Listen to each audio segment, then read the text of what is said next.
중년에 어떤 신사가 사업에 실패한 뒤에 자금줄이 막히게 되었습니다.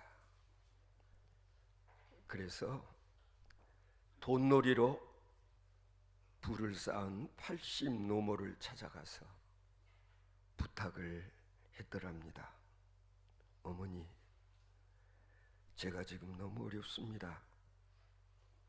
제가 확실히 이자까지 갚을 테니까 저에게 돈을 좀 빌려주십시오.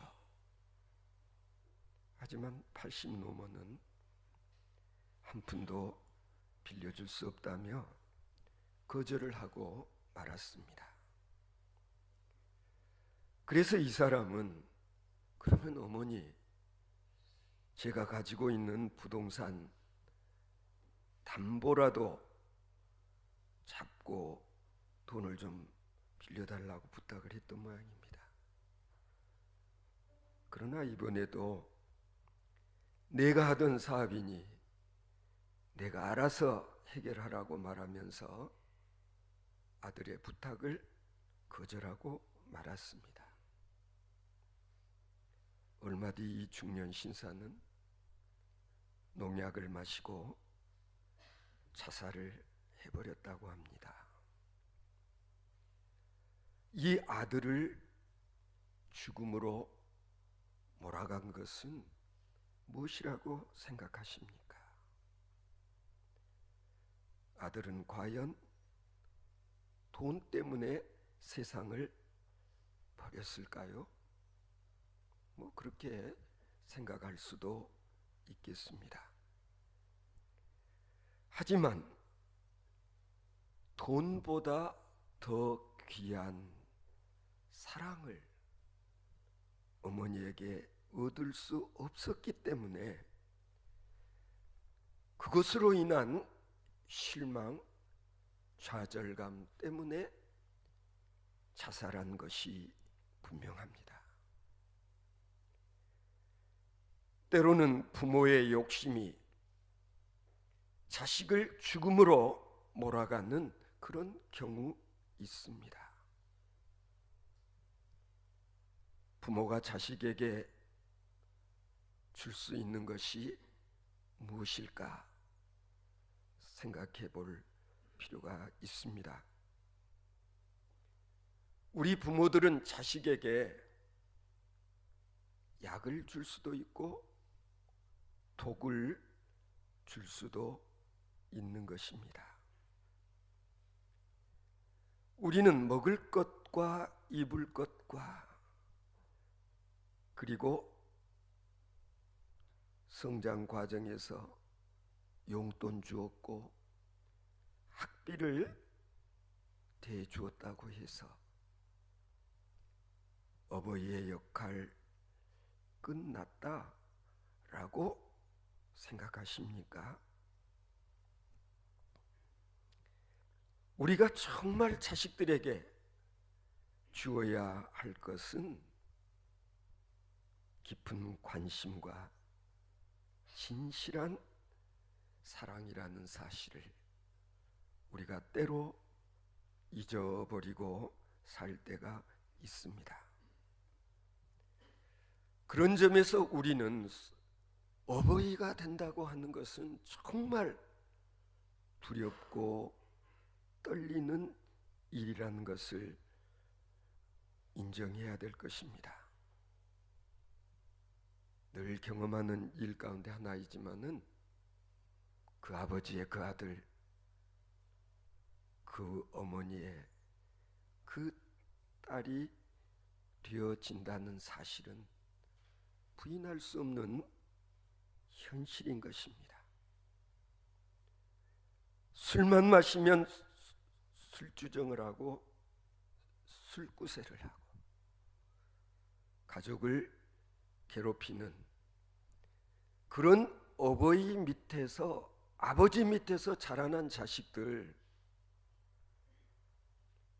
이 다음에 보면 그렇게 증오했던 그 아버지를 그대로 닮아 술주정꾼이 되어지는 일들 우리 주변에서 얼마든지 찾아볼 수 있습니다. 약속을 제대로 지키지 않는 어머니를 보고 자란 딸, 이 다음에 신용 불량자가 되는 그런 경우가 흔하다는 것입니다. 소경이 소경을 인도하면 결국에는 둘 다 구덩이에 빠지게 된다는 성경의 말씀을 우리가 명심해야 할 것입니다. 오늘 봉독해 드렸던 이 본문 말씀은 부모들에게 주어진 책무, 아니 부모들이 자식들에게 해주어야 할 일이 무엇인지를 교훈하고 있는 말씀입니다. 오늘 본문 말씀 보면은요, 부모는 무엇보다도 자식들에게 하나님의 말씀을 지키도록 권고할 책임이 있다는 사실을 지적하고 있습니다. 왜 그렇습니까? 그렇게 하는 것이 하나님의 명령이고 법이기 때문에 그렇다는 것입니다.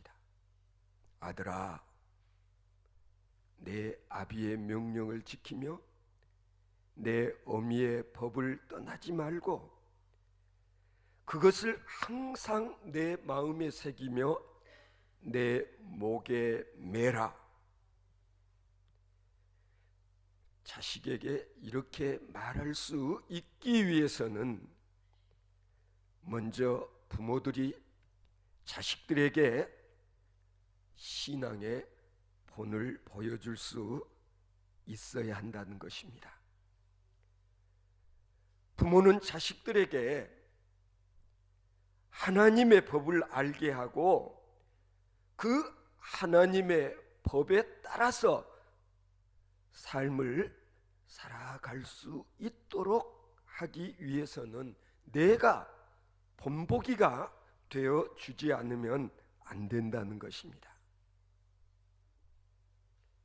왜냐하면 결국에는 자식들은 부모들을 본받고 살아갈 수밖에 없기 때문에 그렇다는 것입니다. 보면 그렇잖아요. 자식들 가만히 보면 아버지가 좋아한 것을 그 아들도 좋아합니다. 아버지의 취미생활 아들들이 그대로 이어받는 그런 일들 여러분 경험하시지 않습니까? 당신이 돈을 좋아하고 돈을 밝히면 결국에는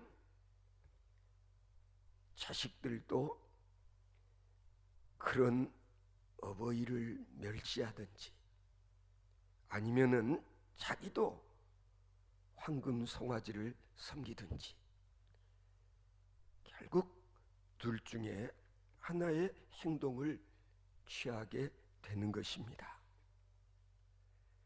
평소에 부모가 지위와 명예를 탐하게 되어지면 자식들도 무슨 방법으로든지 그것을 탐하는 그런 삶을 살게 되어 있다는 것입니다.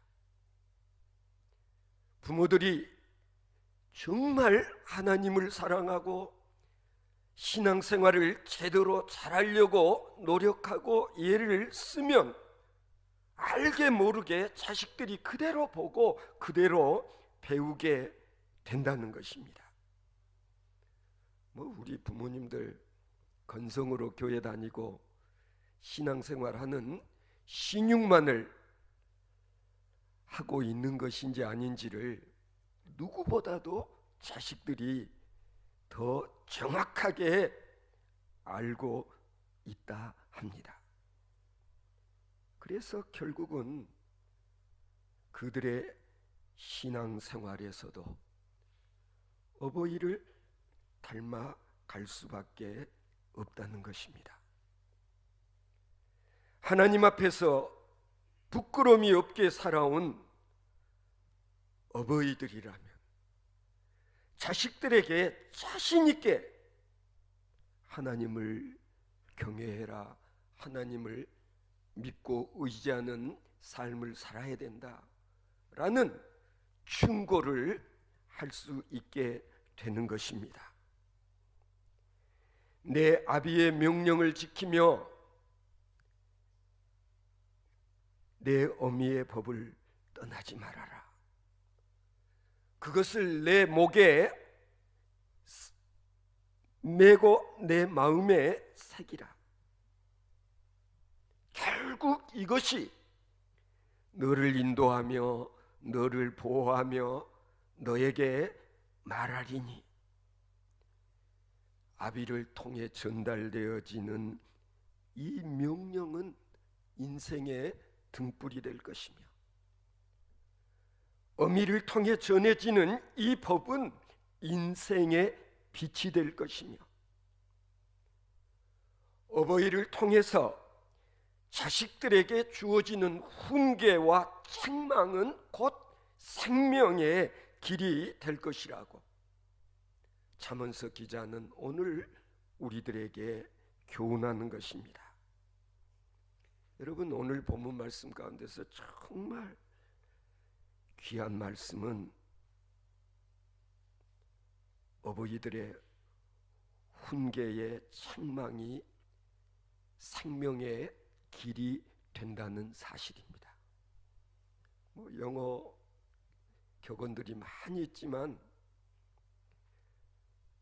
가끔씩 생각나는 말은 spare the rod, spoil the child 라는 말입니다.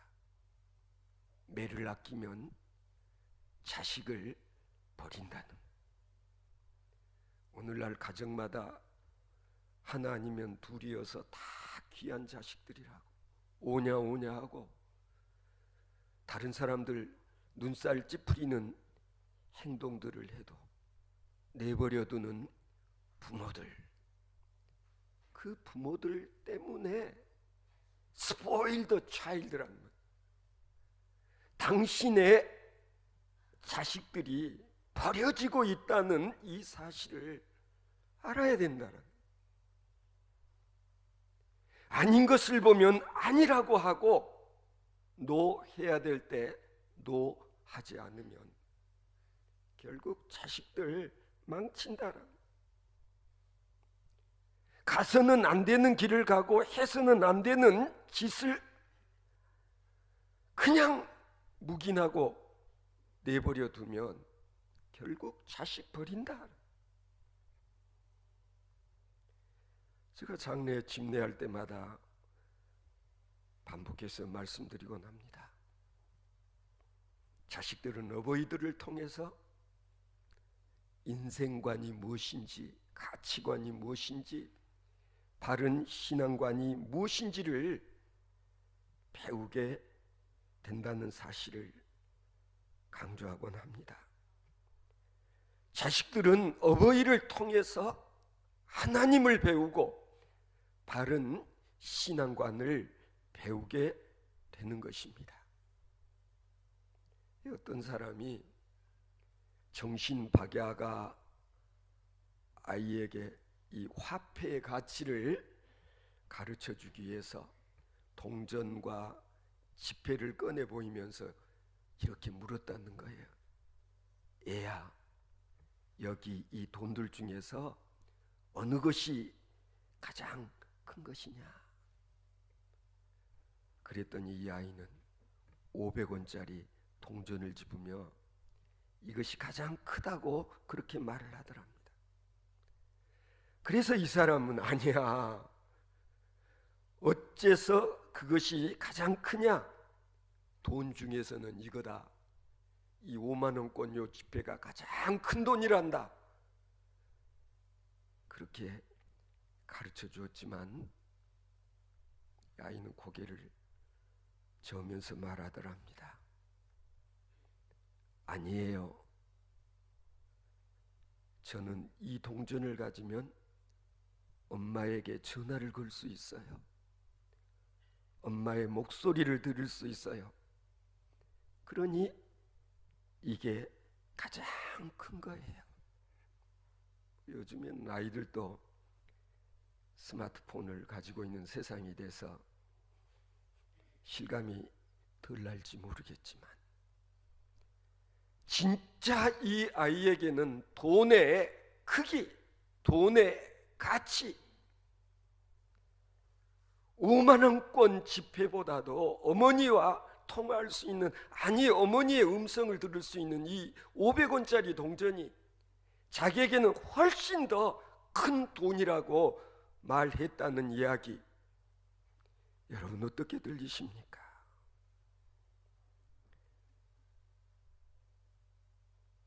우리 자식들에게는 더 큰 것이 무엇일까? 내 자식에게 돈보다 더 중요한 것이 우리 부모님들이다 라고 말할 수 있는 자식, 그런 자식이 있다면 얼마나 다행스럽겠습니까?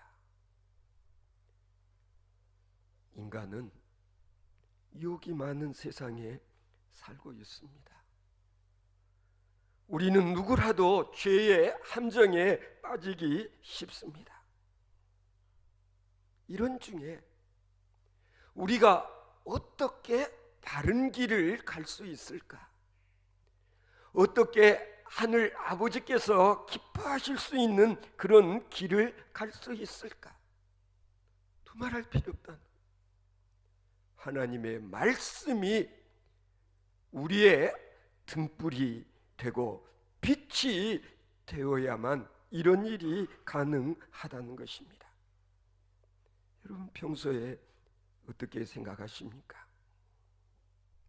하나님의 말씀이 등불이 되고 인생의 빛이 될 것이다 라는 사실을 자식들에게 자신 있게 확실하게 가르쳐 준 바가 있습니까? 어버이들은 하나님의 명령과 그리고 법에 따른 훈계의 책망으로 자녀들을 훈육하고 바른 길로 나아갈 수 있도록 인도하는 길잡이의 역할이, 길잡이의 사명이 우리에게 주어져 있다는 것입니다. 그러나 유감스럽게도 오늘날 많은 부모들이 이러한 일들을 소홀히 한다. 주일날도 교회 나오지 아니하고 도서관에서 공부한다고 하는 자식을 오히려 무방하게 생각하고 대견스럽게 생각하는 부모들, 그러한 부모들 밑에서 신앙생활하는 자식들이 이 다음에 어떻게 되겠는가? 이런 얘기를 들은 적이 있습니다. 한 아이가 공부도 못하고 행실도 좋지 않아서 밤낮 나쁜 짓만 했습니다. 그래서 아버지가 때려보기도 하고 달래보기도 하지만 좀채 행실이 나아지지를 않는 거예요. 계속 못된 짓만을 계속 가는 것입니다. 하도 해도 안 되니까 하루는 아버지가 그런 아들 앞에 무릎을 꿇고 애끼놈아 내가 무슨 죄냐? 그러면서 아마 아들 앞에서 그냥 엉엉 울었던 모양입니다. 그러자 이 아들 녀석이 아버지 머리를 쓰다듬으면서 한마디 하더랍니다. 이 사람 보기에 울기는. 여러분 진짜 이런 자식을 둔 부모의 심정이 어떻겠습니까? 아버지들의 능력이 한계에 이르게 될 때 진짜 빛을 발하는 것은 어머니의 사랑이라고 합니다.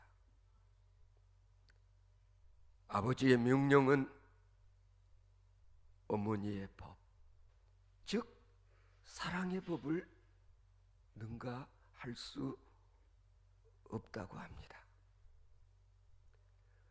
어머니는 자식에게 지식의 전달보다 사랑을 전달하며 그리고 인간을 만드는 위대한 스승이 바로 어머니다. 수요 예배 나오신 분들은 제가 강의하면서 몇 번씩 말씀드렸습니다. 이스라엘 사람들은 아버지는 이스라엘 유대인이고 어머니가 이방인이면 그 사이에서 난 자식은 유대인 취급 안 해준다는 거예요. 반대로 어머니가 유대인이고 아버지는 이방인인 경우 그 사이에서 난 자식은 유대인으로 간주를 한다. 이유는 자식들에게 영향을 끼치는 것은 어머니이기 때문에.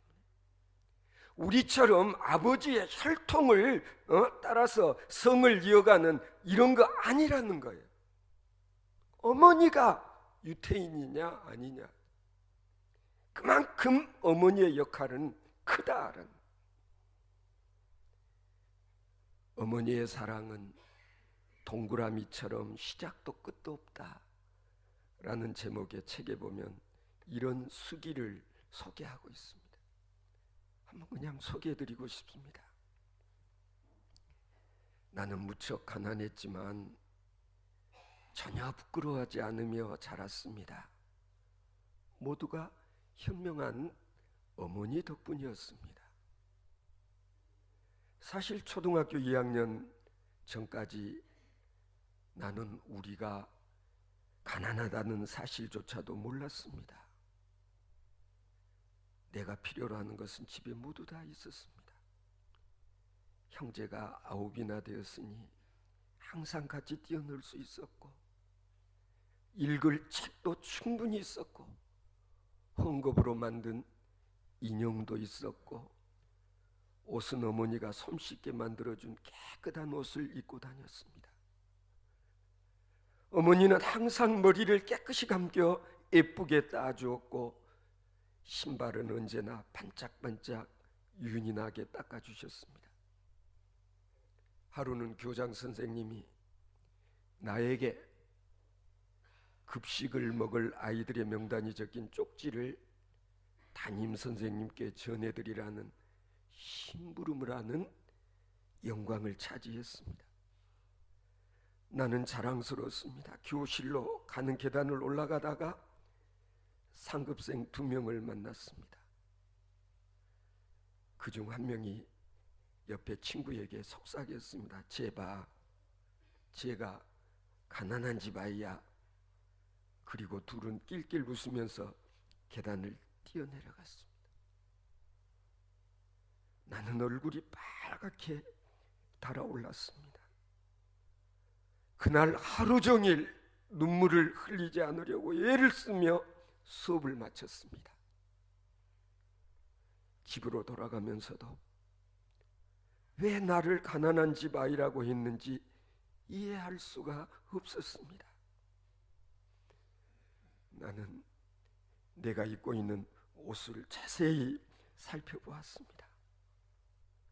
그날에서 내 옷이 몹시 낡았다는 사실을 처음으로 알아차렸습니다. 나는 언니들이 입던 원피스를 물려받아 입고 있었는데 색이 다 바랬고 접혀진 부분은 옷깃이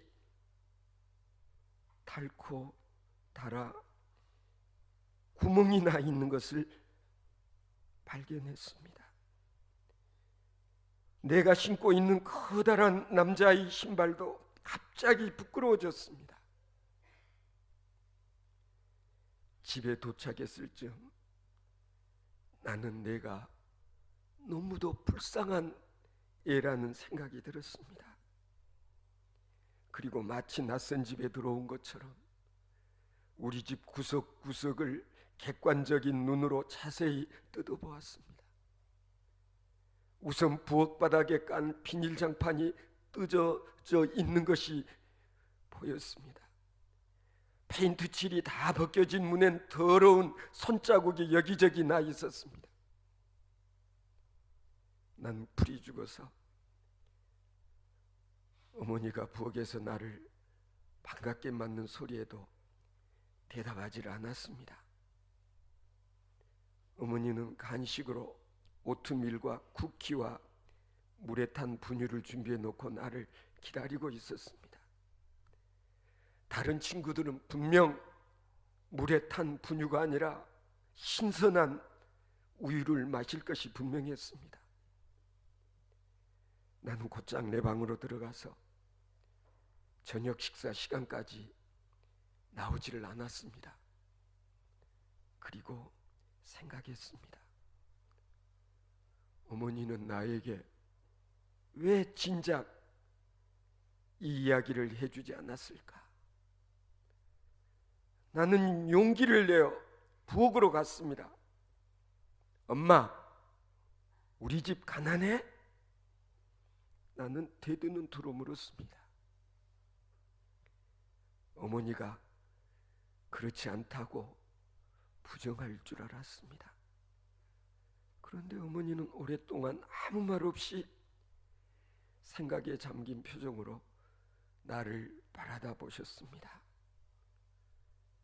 그리고 감자 깎던 칼을 내려놓으시며 가난하냐? 나에게 되물으셨습니다.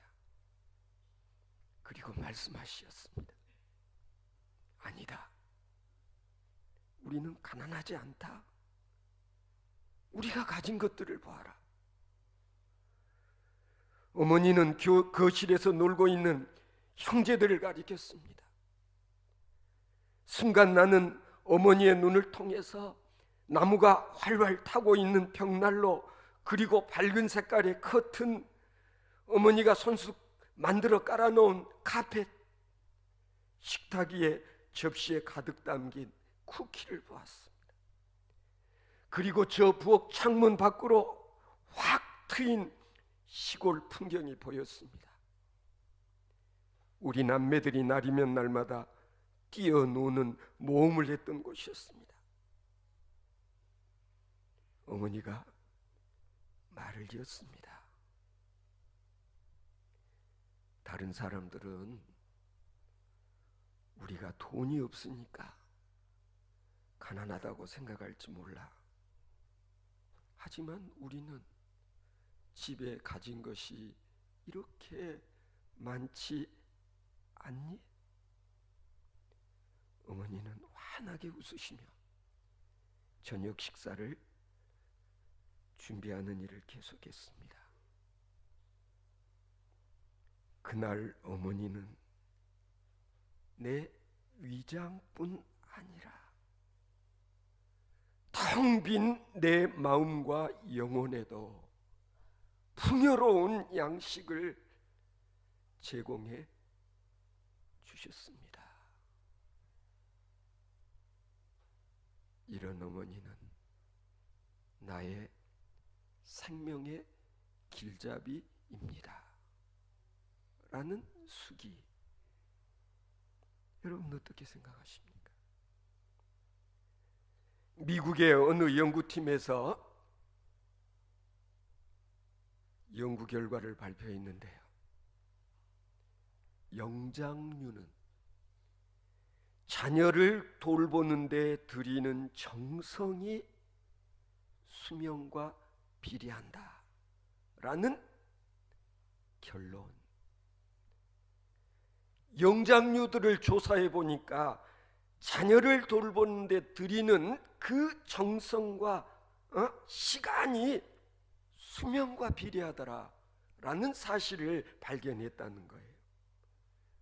무슨 얘기인 것 같습니까? 사실 아이들 키우는 거 보면은요, 보통 힘든 일이 아니잖아요. 요즘 뭐 손주들 봐주시는 거, 힘들다 진짜 힘들지 않아요.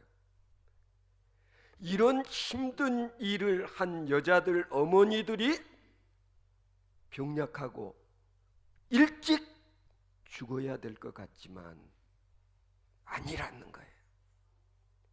평균 수명을 보면 남자들보다 여자들이 훨씬 오래 살더라.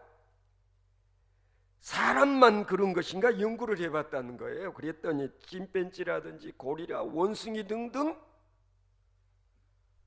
연구해본 결과, 먼저 침팬지의 수컷은 아기 침팬지에 대해서 전혀 관심이 없는 동물이라는 거예요. 이 경우 암컷이 수컷보다 평균 수명이 40%나 길었다. 고릴라의 경우는 인간들과 비슷하게 수컷 고릴라는 아기 고릴라와 놀아주기도 하고 위험해서 보호해주기도 하지만 암컷만큼 사랑을 쏟지 못한데, 이 고릴라의 평균 수명은 암컷이 12.5%가 길다는 사실을 통계적으로 확인할 수 있었다. 하지만은 오히려 수컷이 아기를 돌보는 원숭이 종류 가운데서 티티 원숭이, 올빼미 원숭이의 경우는 수컷들이 암컷보다 20% 더 오래 산다는 사실을 알게 되었다. 이것이 우연이겠는가? 대체적으로 암컷이 새로운 생명을 낳아 기르는데 보다 더 많은 정성 그리고 힘과 노력을 기울이는데, 이와 같은 사실이 수명 연장으로 이어지더라라는 그런 연구 조사 결과가 있었다는 거예요. 여러분, 이것은 사랑의 힘, 사랑이라는 에너지가 우리 인간의 수명을 늘린다라는 사실입니다.